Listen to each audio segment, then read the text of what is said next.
2021లో వర్షాలు వచ్చి వరదలు వచ్చి మా ఉప్పలంతా మూసీలో మునుగుతే కనీసం వీళ్ళు ఎట్లున్నారు, మునిగినరా, సచ్చినరా, బతికినరా, మునిగిన నీళ్ళల్లో నుంచి తేలినరా, వాళ్ళకి నీళ్ళల్లో మునిగిపోయిన టీవీలు కాలిపోయినాయా, ఫ్రిడ్జ్లు పేలిపోయినాయా, ఇండ్లల్లో వాళ్ళ ఉప్పు పప్పు బెల్లం చింతపండు బియ్యం తడిసిపోతే వాళ్ళు బతికినరా, వాళ్ళకు భోజనం ఎట్లా అని ఎన్నడైనా ఆలోచన చేసినవా రాజేందర్? ఎన్నడైనా ఈ పేదోళ్ళ కోసం 10 ఏళ్ళు మంత్రిగా ఉన్నావు కదా చంద్రశేఖరరావు మంత్రివర్గంలో, ఏ ఒక్క రోజైనా ఈ ఉప్పల్కి ఏం కావాలని ఎన్నడైనా వచ్చినవా?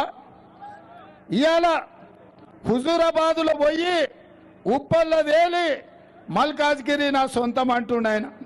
ఎట్లా సొంతమే? నువ్వు ఏం చేసినవని, ఏం తెచ్చినవని? చివరికి బీజేపీలకు పోయి కూడా 2 ఏళ్ళు అయిపోయింది. ఈ ఉప్పల్ ఫ్లైఓవర్ ఎందుకు పెండింగ్ ఉందని ఎన్నడన్నా మోడీని అడిగినవా?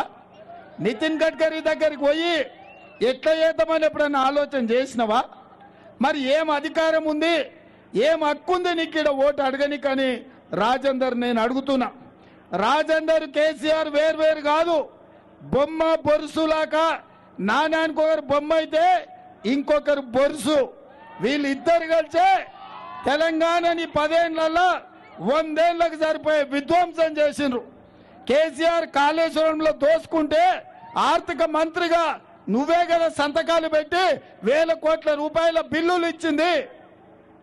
కరోనా సమయంలో పేదలకు మాస్కులు కొనాలంటే, పేదలకు మెడిసిన్ ఇవ్వాలంటే, పేదలకు ఇంజెక్షన్స్ ఇవ్వాలంటే వాటిని కూడా సిఎస్ఆర్ ఫండ్స్ను కంపెనీలను బెదిరించి 100 కోట్లు సంతోషరావు కొల్లగొడుతుంటే వైద్య ఆరోగ్య శాఖ మంత్రిగా నువ్వే కదా సంతకాలు పెట్టింది రాజేందర్. ఇవాళ ఈ రాష్ట్రంలో కేసీఆర్ కుటుంబం 1,00,000 కోట్ల దోపిడీకి పాల్పడ్డదంటే నువ్వే కదా దొంగలకు సద్దులు మోసింది రాజేందర్. అప్పుడే మర్చిపోయినవా?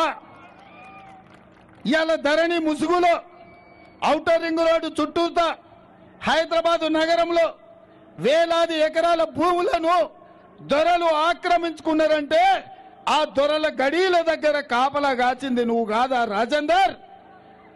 గద్దరన్నను ప్రగతి భవన్ ముందల ఎర్రటెండకు 4 గంటలు కూర్చోబెడితే మిట్ట మధ్యాహ్నం ఒక్క రోజన్న గద్దరన్నను అవమానిస్తావా అని ఎన్నడన్నా కేసీఆర్ ను గద్దించినవా?